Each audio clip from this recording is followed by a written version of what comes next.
آپ نے اکثر بچوں کو یہ کہتے سنا ہوگا کہ وہ اسکول نہیں جانا چاہتے۔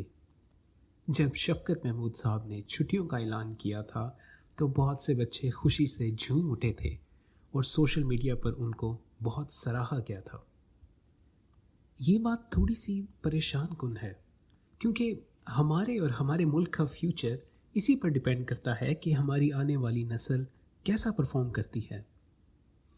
اگر بچے اسکول نہیں جانا چاہتے تو کیا اس کا مطلب یہ ہے کہ ہمارا ایجوکیشن سسٹم فیل ہو گیا ہے؟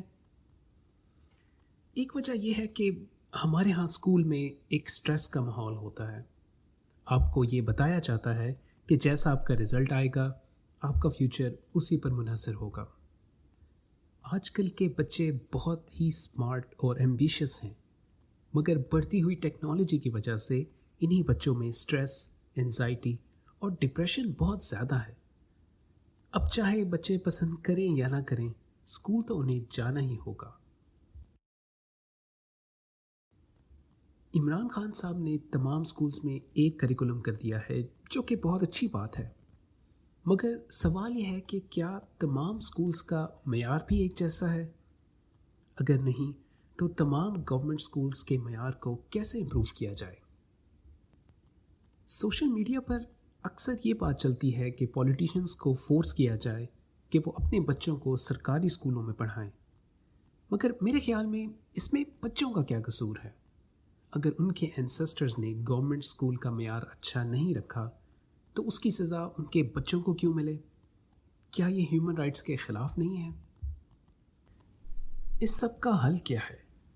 اگر کورس سب کا ایک جیسا ہے تو پھر تمام گورنمنٹ اسکول کا معیار بھی ایک جیسا ہونا چاہیے۔ مثال کے طور پر جب کووڈ کی وبا پھیلی تھی تو گورنمنٹ نے پوری طرح ٹریک کیا تھا کہ کس وقت کہاں پر کتنے کیسز ہیں۔ اسی طرح پورے پاکستان کے سب گورنمنٹ اسکولز کا ہر سال بعد یا 2 سال بعد ایک سٹینڈرڈائز ٹیسٹ ہونا چاہیے، بالکل ایسے ہی جیسے بورڈ کے امتحان ہوتے ہیں۔ اس ٹیسٹ کا مقصد ان اسکولز کو پوائنٹ آؤٹ کرنا چاہیے جو اچھا پرفارم کر رہے ہوں اور جو خراب پرفارم کر رہے ہوں۔ اسکولز کی ان رپورٹس کو پبلک کیا جائے۔ جو گورنمنٹ اسکول خراب پرفارم کر رہا ہو تو نیشنل لیول پہ اس کا نوٹس لینا چاہیے۔ انکوائری ہونی چاہیے کہ پرابلم وہاں کی اسکول انتظامیہ میں ہے، ٹیچرز میں ہے یا اسٹوڈنٹس میں ہے، اور اگر اسکول کو فنڈز یا ریسورسز کی ضرورت ہو تو اس کو فنڈز اور ریسورسز پرووائڈ کرنے چاہیے۔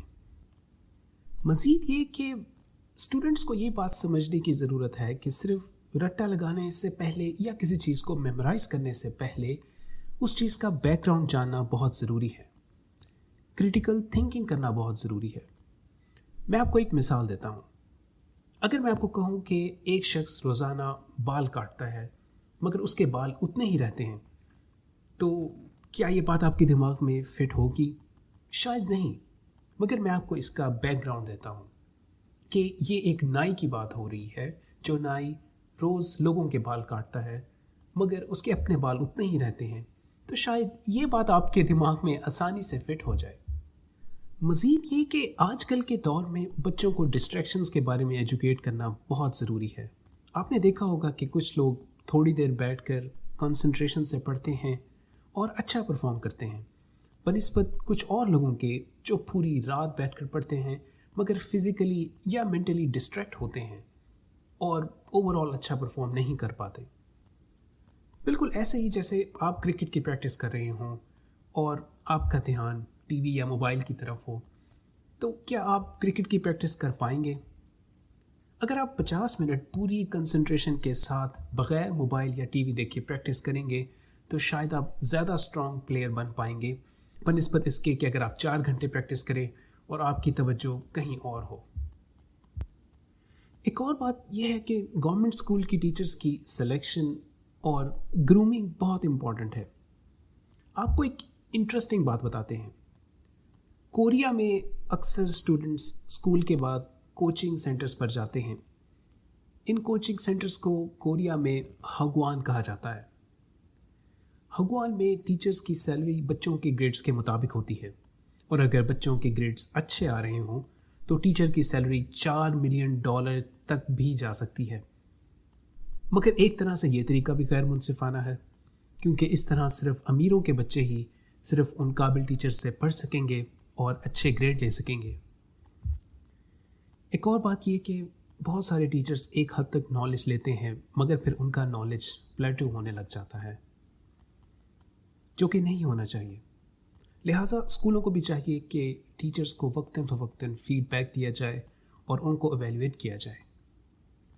آخر میں یہ بات کہوں گا کہ بچوں کو کیٹیگرائز کرنا کہ فلاں بچہ بہت شرارتی ہے، یہ اسپورٹس میں اچھا ہے، یہ ذہین ہے، یہ کرنا غلط ہے۔ آج کے لیے اتنا ہی، بہت شکریہ۔